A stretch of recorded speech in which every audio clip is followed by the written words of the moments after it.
Right guys, it is the time of the season where Macca Football does the annual video and it's Premier League predictions. In this video you'll be finding out who I think will win the title, who I think will get top 4 and who I think will be relegated, with so much more coming up. So you're going to want to watch the whole entire video. Without further ado, let's get on to 20th. In 20th I've put Bournemouth. Now I think there were lots of reasons and I think you'll all agree with me.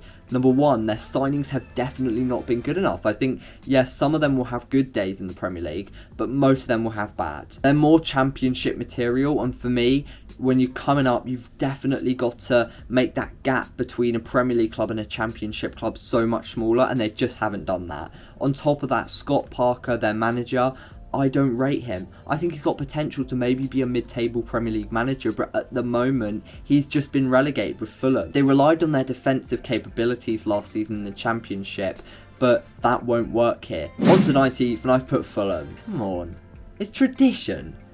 We're not seeing Fulham and Norwich be in the same season. End of. A lot of people are actually saying that Fulham could survive, but I just think, you know, Premier League has just upped in quality over the last few years, and they just don't have a chance for me. I will say Pereira from United, £10 million, that is an absolute steal because I think he adds energy and pressuring to the squad. Also, I like the Kevin and Babu signing. He's going to be really intriguing to see whether he gets the nod over Tete. And lastly, the saviour of Fulham's transfer window, and it's Paulinho. I absolutely love the guy. He is by a mile going to be Fulham's best midfielder in this upcoming season. And I mean, from what I've seen of him, he looks really good. Third in tackles in Portugal last season. On to 18th, and I've put Everton. Now, the fans did save them last season. One other thing that saved them last season was Richarlison, and they've lost that, so I don't think the fans can carry them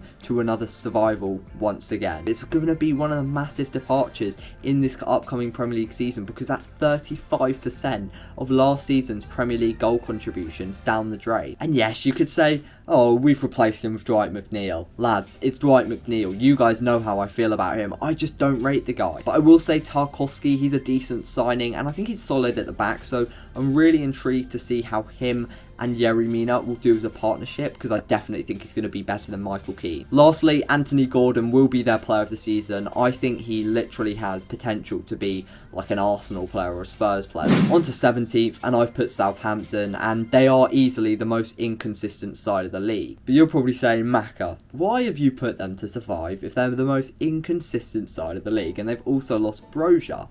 Well, it's just the way my mind works, honestly. I did actually see a pattern of game week predictions last season that if Broja scored, Southampton would win. If Broja didn't score, Southampton would lose. So it's going to be quite fun to see whether if Southampton can survive this Premier League season without an out-and-out striker. I don't think Armstrong's that good. Defensively, they definitely need to improve. I am a massive fan of Salisu, but I think they need to get another centre-back through the door.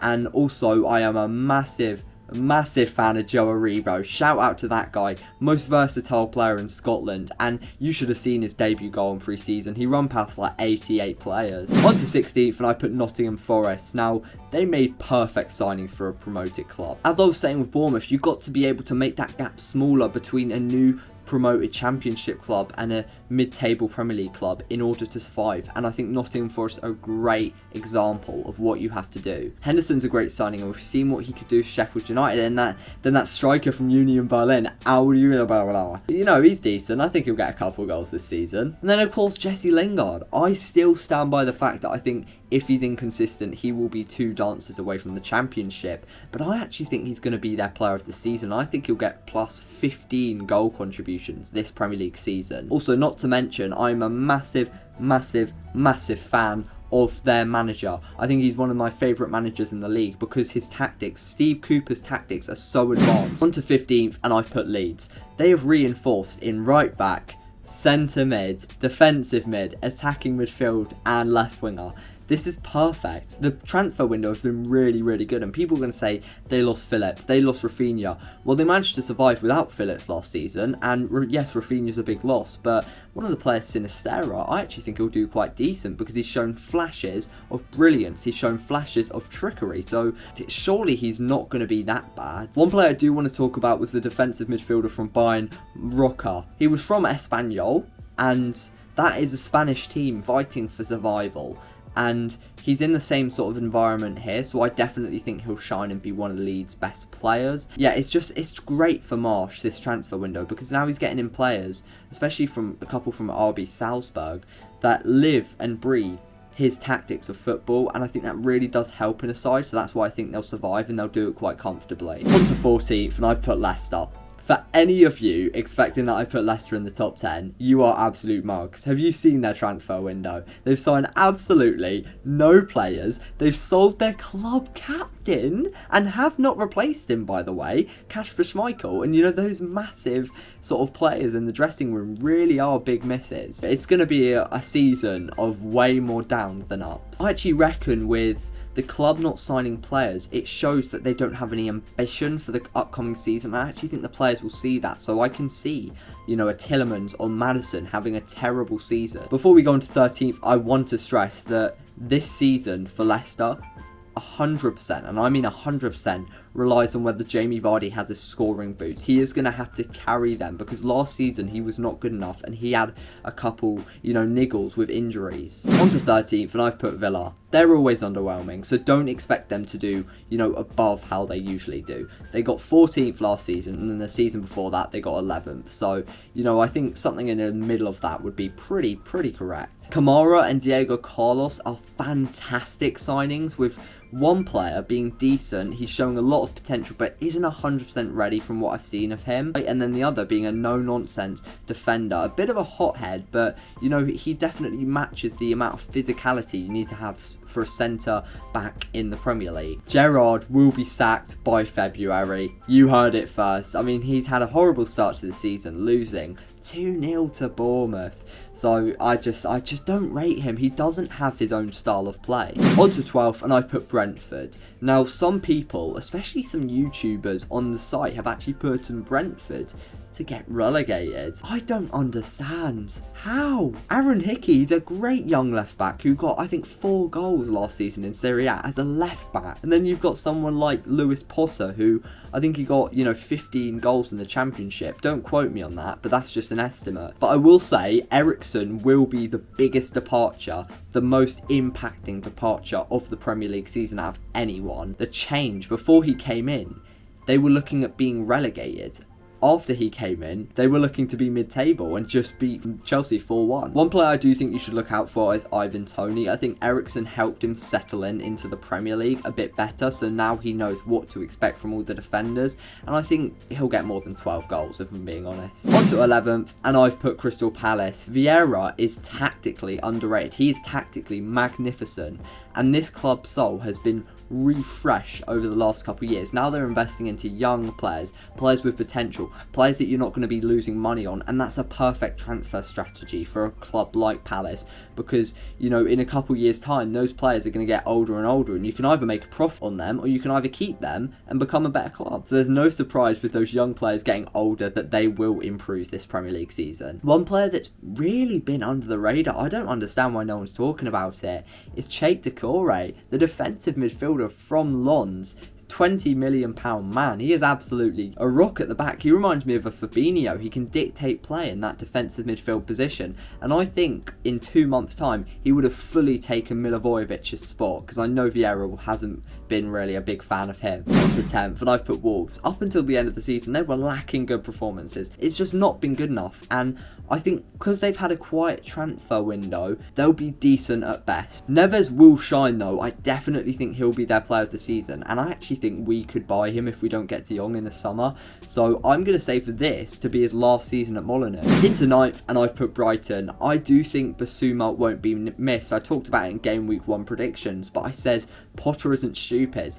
He's got a replacement, hence Caicedo playing late in the season. And I actually think this season, for the first 2 months, he'll play like Iniesta. And then after that, we'll hear nothing about him until the end of the season. Cucurella, though, he will be a massive miss because when I used to watch Brighton, I watched them a lot last season. The main output area of creativity was from that left side, from deep, and I think Cucurella is one to dictate play. I think he's one to make 1-2s, put a cross in, you know, sort of have a bit of a run into the central areas, and that's going to be a big loss because they're going to now have to find another player who can sort of facilitate the amount of creativeness that Cucurella could. On to 8th, and I've put Newcastle. Money.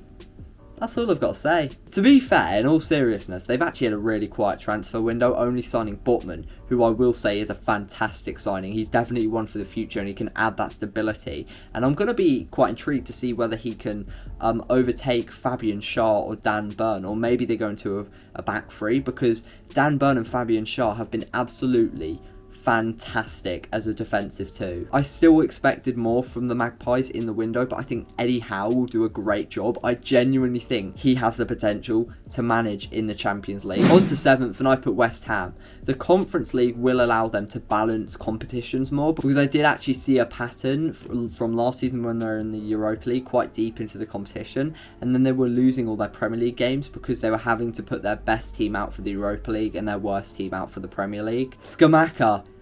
You know what I think about him. He's able to score 15 plus goals if he gets the service he needs. And, you know, I'm not sure whether he'll play a front two with Antonio. I actually think he'll replace Antonio in the side, or Antonio will go back to the wing. He'll have to be left wing because Bowen's on the right. So, you know, that will be quite interesting to see what happens there. Aguard, a new signing. This is a £30 million defender who is worth every single penny. He adds some physicality to the side. He adds competition with obviously Ogbonna, Catman and Dawson. And the thing is, he's a leader. When I've watched him for Stade Rennais, I've watched a couple games for Stade Rennais. Yes, I'm not a football hister, lad, don't worry. He adds a bit of leadership to the back. Also, Moyes is a great manager who's managed to gain a sort of consistency with West Ham, so we're not going to be seeing them drop down a couple spots. On to 6th, and I've put Chelsea. I think most of you actually agree with me here, because Chelsea's got a bad rap in the Premier League predictions on YouTube. But for me, I just think, I'm sorry, but Tuchel's secretly a crap manager. His decision making is not good. Being a top level manager, you need to be able to run everything, whether it's transfers, training, selection. He can't do it all. He definitely can't do transfer decisions, and I'm just not a big fan of the way he manages. Sterling will be their best player though. That was a fantastic signing with 25 goals plus assists, and I think Koulibaly's alright, but they're forgetting that they've still got a centre-back crisis. They've got like 4 centre-backs and they play a back 3. This will be a very underwhelming season, but I can see it happening because they've got an ageing squad, and players like Jorginho, players like Kante, players like Azpilicueta, players like Pulisic, they'll be on a steep downfall this season. On to 5th, and I've put Arsenal. It's between them and Spurs. They are both bottlers. So one of them's going to get in and one of them's going to bottle it. I'm sorry, but how many times have we seen Arteta play really, really good football with this Arsenal squad for about 2 months and then just dip for the next month? Do you not remember when they lost to Spurs? Then they lost to Crystal Palace at the end of the season when they needed top 4, and then they bottled it. The same's going to happen again. Arteta is really not a good manager when it comes to consistency. Gabriel Jesus, though, is a really great signing, and I think he'll actually be the Golden Boot winner. I think he's just always around everywhere, and, you know, finally being able to be a player that you build a squad around is just going to make him shine. And then the same with Zinchenko. I think he's a great utility player and he dictates play, makes 1-2s from that left back position really well. On to 4th, and I've put Manchester United. I swear there's no bias around it. In fact, I was this close to swapping Arsenal and United, but for me, Ten Hag's making these players work hard, and I think we won't actually have a good season. I think it will be a mediocre season at best. But he's got to settle in, and players like Martinez and Eriksen, they look really special, so they're going to help us get a couple points under our belt. We'll improve massively off last season, yeah, but we're not going to be the best of the best yet. We just need a couple more seasons. On to 3rd, and I've said Spurs. For me, they've made loads of signings, and yeah, I don't think a Richarlison or a Basuma could actually be in the starting 11, but I think they're great utility players, and I think they're good for squad depth. And what do City and Liverpool have that other teams don't? a massive amount of squad depth. Son and Kane will both score over 20 goals, and I think one of them will come second behind Gabriel Jesus, and then I think one of them will come third. Before I go on to second, I just want to say, for any of you guys doing your Premier League predictions, say Spurs over Arsenal, because Conte's made for the short term. I'm not going to do second because that just spoils first. I'm going to do first, and I've put, oh, you guys really aren't going to expect this. No, this isn't a joke. I've put Liverpool. We will see Núñez be a perfect clinical striker by game week 10 who fits Klopp's perfect rock and roll system. For me, just late last season, they managed to close in on an 8-point gap with City, and that consistency over a 38 game time period is the most important thing you need to have to win a Premier League. And if they keep on winning games like they did last season, then they are going to win the title. Luis Diaz, have him on your FPL for the whole season. I'm telling you, he'll be an FPL merchant. And Trent, I actually reckon he'll finally show the haters his defensive qualities with becoming a more mature footballer. But having said that, I just watched the Fulham game and he made a massive mistake marking Mitrovic, which ultimately made them draw the game. But yeah, for City, putting them in second, they do have depth in every position, and Haaland will be a great signing, but there's injuries in that man. There are loads of injuries, and I think selling, these consistent, out-and-out, players who fight for the club like Sterling, Jesus, Zinchenko, they're the players you need over a 38 game period of time, so it just won't work out. I think, selling those type of players could have been Pep's, at least one of Pep's biggest ever mistakes in his managerial career. Cheers for watching, lads. Please tell me everything you think. I really want to get you guys involved in the comments. Click on the channel if you like the videos I'm making. Subscribe